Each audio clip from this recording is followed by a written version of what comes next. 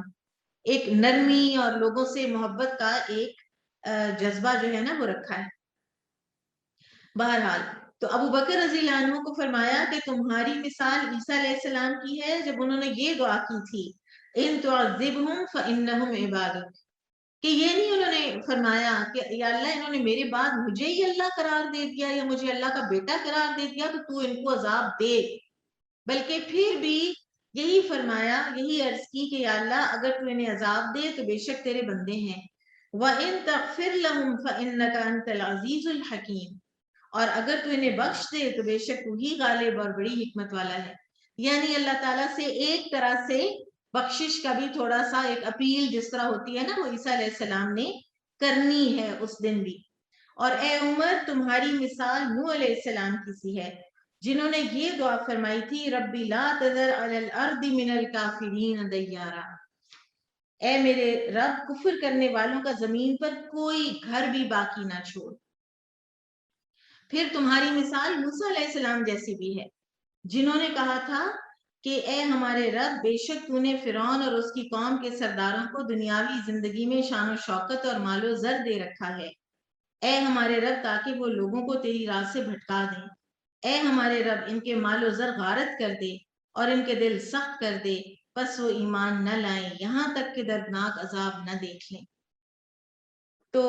Basically یہ ہر نبی کے جو اپنے حالات ہوتے ہیں نا، جن حالات میں سے وہ گزر رہے ہوتے ہیں اور جو ڈیفائنس وہ اپنی اپنی اقوام کی دیکھ رہے ہوتے ہیں اس کے مطابق بھی ہوتا ہے جو انہوں نے اپنی اقوام کے حوالے سے بات کی ہے.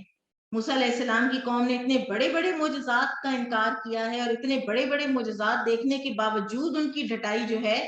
وہ نہیں جو آل فرعون ہے ان کی گئی، تو موسیٰ علیہ السلام نے یہ بات کی. اور نوح علیہ السلام کا آپ کو پتہ ہے 950 سال کی تبلیغ کے بعد انہوں نے یہ بات جو ہے یہ اللہ تعالیٰ سے کی. بہرحال اس کے بعد پھر غزوہ احد اور غزوہ حمراء الاسد میں بھی رسول اللہ صلی اللہ علیہ وسلم کے ساتھ ساتھ تھے ابو بکر صدیق رضی اللہ تعالی عنہ. اور ایک اور چیز جو غزوہ احد کے اینڈ پر ہوئی ہے نا، وہ بھی بڑی اہم ہے، جو مقام متعین کرتی ہے ابو بکر رضی اللہ عنہ کا اور عمر رضی اللہ عنہ کا. اور جب غزوہ اینڈ ہو گیا اور ایک طرح سے مسلمانوں کو شکست ہو گئی، مسلمانوں کے بہت سے لوگ شہید ہو گئے، تو اس وقت جب ابو سفیان نے کہا تھا کہ کیا محمد تم لوگوں کی قوم میں موجود ہیں صلی اللہ علیہ وسلم، تو اس نے 3 مرتبہ یہ سوال دہرایا اور آپ صلی اللہ علیہ وسلم نے منع کیا جواب دینے سے. تو پھر اس نے پوچھا کہ کیا ابن ابی قحافہ موجود ہیں، یعنی ابو بکر. پھر اس نے 3 مرتبہ پھر پوچھا کیا تمہیں ابن خطاب موجود ہیں. تو بہت سے علماء، بہت سے اسکالرز یہ کہتے ہیں کہ ابو سفیان کو ایون ہی نیو، اس کو بھی پتا تھا کہ یہ ہائرارکی کیسے ہے، ان میں نبی صلی اللہ علیہ وسلم کے بعد کون بندہ ہے کہ جس کا پتہ کرنا ہے کہ وہ ہے یا نہیں، اور ان کے بعد کون ہے. تو انہی 2 کا پوچھا اس نے. تو اور پھر آپ کو یاد ہوگا، آگے ہم پڑھیں گے بھی انشاءاللہ، کہ جب نبی صلی اللہ علیہ وسلم کا وصال ہوا ہے تو ابو بکر رضی اللہ عنہ کی ایبسنس میں لوگ عمر رضی اللہ عنہ کے گرد کھڑے تھے، لیکن جو ہی ابو بکر رضی اللہ عنہ تشریف لائے ہیں، لوگوں نے عمر رضی اللہ عنہ کو چھوڑا ہے اور سیدھے ان کی طرف چلے گئے ہیں کہ یہ کیا کہتے ہیں. اور جس طرح انہوں نے سنبھالا ہے اس وقت، ظاہر ہے کہ اس وقت اور کوئی بھی نہیں سنبھال سکتا تھا. اور اسی طرح سے سیدہ عائشہ رضی اللہ عنہ نے ایک مرتبہ اپنے بھانجے عروہ بن زبیر کے لیے قرآن پاک کی اس آیت کی تفسیر کی، الذین استجابوا للہ والرسول من بعد ما اصابہم القرح للذین احسنوا منہم واتقوا اجر عظیم. کہ سیدہ عائشہ رضی اللہ عنہ نے اس کی تفسیر کے دوران فرمایا کہ اے میرے بھانجے، تمہارے والد زبیر اور سیدنا ابو بکر انہی لوگوں میں سے تھے. اور آیت کا ترجمہ ہے کہ یہی لوگ ہیں جنہوں نے جنگ میں زخم لگنے کے بعد اللہ اور اس کے رسول کا حکم مانا، اور ان میں سے جو لوگ نیکوکار اور پرہیزگار ہیں ان کے لیے بہت بڑا اجر ہے. پھر غزوہ بنو نذیر میں بھی ساتھ ساتھ تھے ابو بکر صدیق رضی اللہ تعالیٰ عنہ، نبی صلی اللہ علیہ وسلم کے، اس کی ڈیٹیل ہم پڑھ چکے ہیں. غزوہ بنی المستلق میں بعض روایات کے مطابق مہاجرین کا جھنڈا سیدنا ابو بکر صدیق رضی اللہ عنہ کے حوالے کیا گیا تھا. غزوہ خندق، غزوہ بنو قریظہ، یہ وہ غزوات ہیں کہ جن کے بارے میں قرآن خود کہتا ہے کہ جب اذا بلغت القلوب الحناجر، جب دل جو ہے نا وہ حلق میں آ گئے اور اہل ایمان جو ہیں وہ ہلا مارے گئے، تو ابو بکر صدیق رضی اللہ تعالیٰ عنہ نے نبی صلی اللہ علیہ وسلم کی مائیت میں خندق بھی کھودی اور ہر موقع پر آپ صلی اللہ علیہ وسلم کا ساتھ دیا. پھر ایک بڑا ہی جو اہم جو وقت ہے جو مسلمانوں پر آیا، اور اس میں جو سیدنا ابو بکر رضی اللہ تعالیٰ عنہ کا کردار ہے وہ بھی بہت ایک ایسا کردار ہے کہ جس سے ایک انسان کی جو فراست ہے اس کا پتہ چلتا ہے اور اس کے یقین کا پتہ چلتا ہے. وہ بالکل جیسے کہتی ہیں نا کہ احادیث کی کتابیں بہت سی ہیں، اور لیکن ان میں جو صحیح بخاری ہے نا وہ ایک الگ کیٹیگری ہے، اور اس کے بعد ایون صحیح مسلم بھی وے ڈاؤن، اور صحاح ستہ ہیں، اس کے علاوہ بھی ہیں، اس سے پہلے بھی آئی ہیں، لیکن ایک چیز جو ہے نا وہ جس کو کہتے ہیں کہ وہ کریم ہوتی ہے. اسی طرح سے سیدنا ابو بکر صدیق رضی اللہ عنہ وہ ایک اور مقام پہ، باقی سب جو ہیں وہ بہت اچھے ہیں، صحابہ کرام چٹانوں جیسے ایمان والے ہیں اور بہت بڑی بڑی قربانیوں والے ہیں، لیکن ابو بکر رضی اللہ عنہ ایک علیحدہ کیٹیگری ہے. اور انبیاء کرام کے بعد افضل ترین انسان جو ہے نا، جو انسان ہے عام ان میں سے، وہ بھی سیدنا ابو بکر صدیق رضی اللہ عنہ ہے. تو صلح حدیبیہ میں ابو بکر رضی اللہ عنہ کا جو کردار ہے، آپ جانتے ہیں کہ سن 6 ہجری میں رسول اللہ صلی اللہ علیہ وسلم نے خواب دیکھا تھا کہ آپ عمرے کے لیے تشریف لے جا رہے ہیں. آپ نے ہدی کے جانور ساتھ لیے، آپ نے اعلان کیا، اور 1400 لوگ جو ہیں نا وہ آپ کے ساتھ چلے، اور صرف ایک نیت تھی، اور وہ تھی عمرہ کرنا. اور پورے عرب میں یہ چیز انپریسیڈنٹڈ تھی کہ کوئی عمرہ کرنے کے لیے آئے اور قریش اس کو روکے. یہ ہسٹری میں نہیں ہوا کبھی. اور اس وقت قریش جو ہے وہ تعصب میں آ گئے، اور انہوں نے نبی صلی اللہ علیہ وسلم کو روکا، اور اس پر رسول اللہ صلی اللہ علیہ وسلم نے فرمایا، اور یہاں پر یہ بھی آپ صلی اللہ علیہ وسلم کی ذرا آپ دیکھیے، آپ کی اس سے ہیوملٹی بھی پتہ چلتی ہے اور آپ کی وزڈم بھی پتہ چلتی ہے کہ جب تک کوئی وحی نہیں آتی تھی نا تو آپ بالکل اپنی جماعت میں ایک نارمل انسان کی طرح آپ پھرتے تھے اور آپ مشورے لیتے تھے اور آپ لوگوں کے مشوروں کی قدر کرتے تھے اور آپ لوگوں کے دیے ہوئے مشوروں پر بہت دفعہ اپنے عمل بھی کیا ہے اور اپنی رائے چھوڑی ہے اپنے صحابہ کے مشوروں کی خاطر جو آپ کو بہتر لگا ہے۔ تو بہرحال آپ نے اس وقت بھی فرمایا کہ اشیروا ایھا الناس علیہ، کہ اے لوگوں مجھے مشورہ دو۔ تو ابوبکر صدیق رضی اللہ تعالیٰ عنہ نے مشورہ دیا کہ اللہ کے رسول، آپ بیت اللہ کی زیارت کے ارادے سے نکلے ہیں، آپ جنگ کی خواہش سے نہیں نکلے، نہ کسی کو قتل کرنے کا ارادہ رکھتے ہیں، لہٰذا آپ اپنے مقصد کی تکمیل کے لیے اپنی منزل کی طرف گامزن رہیں۔ جو شخص بھی ہمیں بیت اللہ میں داخلے سے روکے گا تو اس سے ہم قتال کریں گے۔ تو اس پر آپ صلی اللہ علیہ وسلم نے فرمایا کہ اللہ کا نام لے کر سفر جاری رکھو۔ اچھا، ادھر آپ کو پتا ہے کہ قریش بہت مشتعل ہوئے تھے، پھر اس کے بعد جو بیک اینڈ فورتھ جو ڈیلیگیشنز آنے لگے، جو لوگ آنے لگے، انوائز آنے لگے،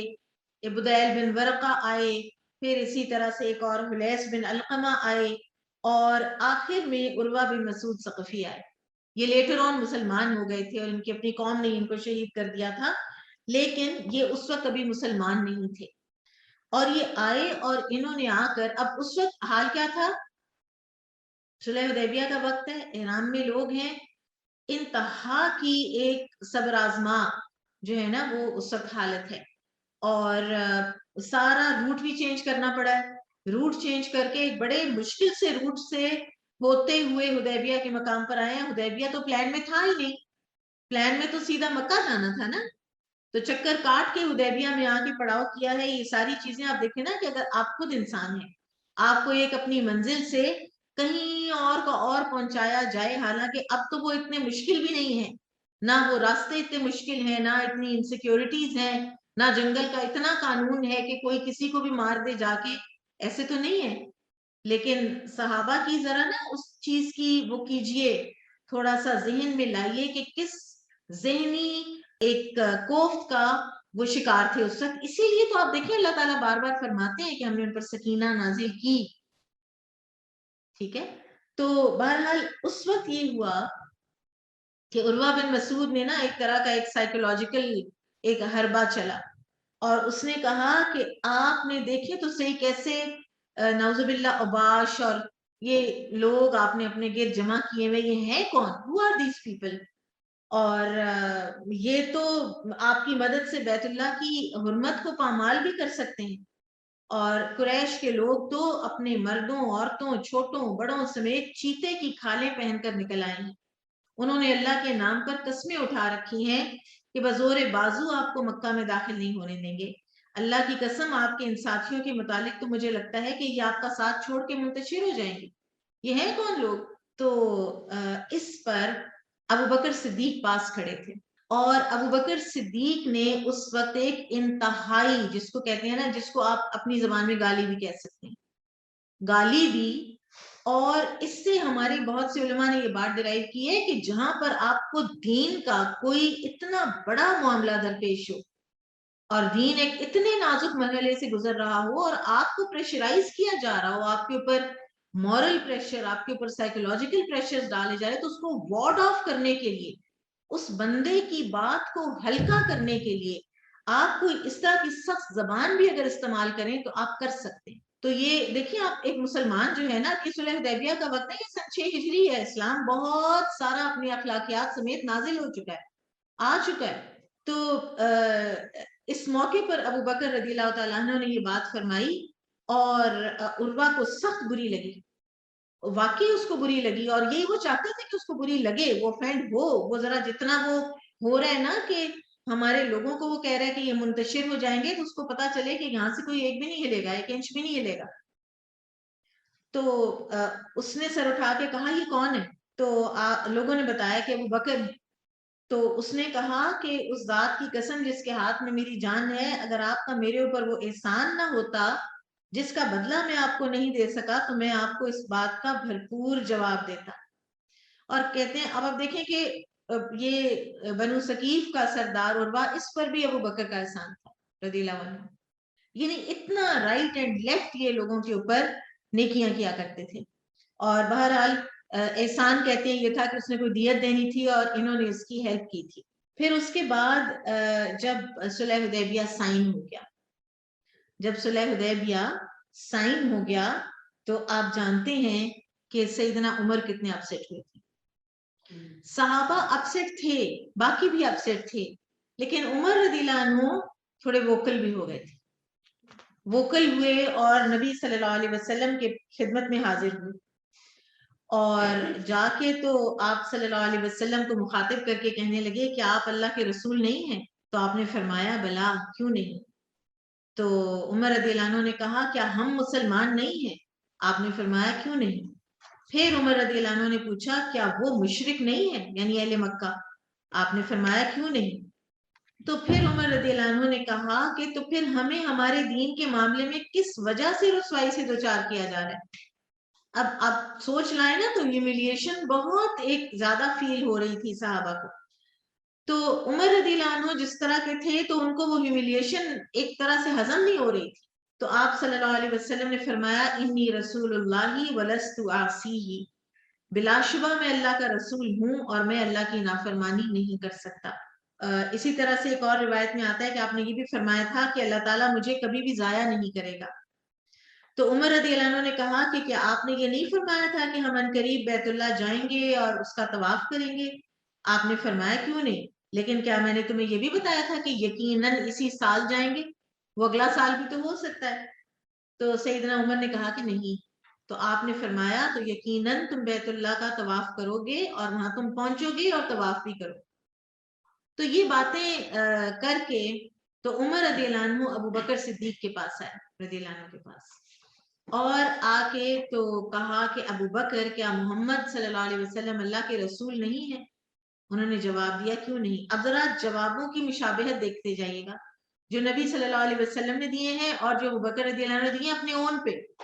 ان کو نہیں پتا کہ نبی صلی اللہ علیہ وسلم نے کیا فرمایا، بالکل جیسے ابن دغنہ نے جو بات کی تھی ایگزیکٹ وہ کی تھی، وہ ڈیفائن کیا تھا ابو بکر صدیق کے ایٹریبیوٹس کو، جیسے سیدہ خدیجہ رضی اللہ عنہا نے نبی صلی اللہ علیہ وسلم کو ڈیفائن کیا تھا without them meeting each other یا discussing with each other۔ وہ سب کو پتا ہوتا ہے نا کہ کون کس کردار کا ہے۔ تو انہوں نے کہا کیوں نہیں، تو کہتے ہیں میں نے کہا کیا ہم مسلمان نہیں ہیں؟ انہوں نے جواب دیا کیوں نہیں۔ میں نے کہا کیا وہ اہل مکہ مشرک نہیں ہے؟ تو انہوں نے فرمایا کیوں نہیں۔ میں نے کہا تو پھر ہمیں ہمارے دین کے معاملے میں کس بنا پر رسوائی سے دوچار کیا جا رہا ہے؟ سیدنا ابو بکر رضی اللہ عنہ نے عمر رضی اللہ عنہ کو احتجاج بند کرنے اور مخالفت ترک کرنے کی نصیحت کی تھی۔ اور ایک اور روایت میں ایک اور جگہ پر میں نے پڑھا تھا کہ سیدنا ابو عبیدہ بن جراح بھی وہیں پہ تھے، تو انہوں نے کہا تھا خطاب کے بیٹے اعوذ باللہ پڑھ، یعنی تم اس وقت اپنا ذرا زیادہ ہی باتیں کر رہے ہو۔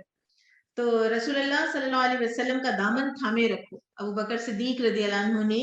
یہ فرمایا، رسول اللہ صلی اللہ علیہ وسلم کا دامن تھامے رکھو،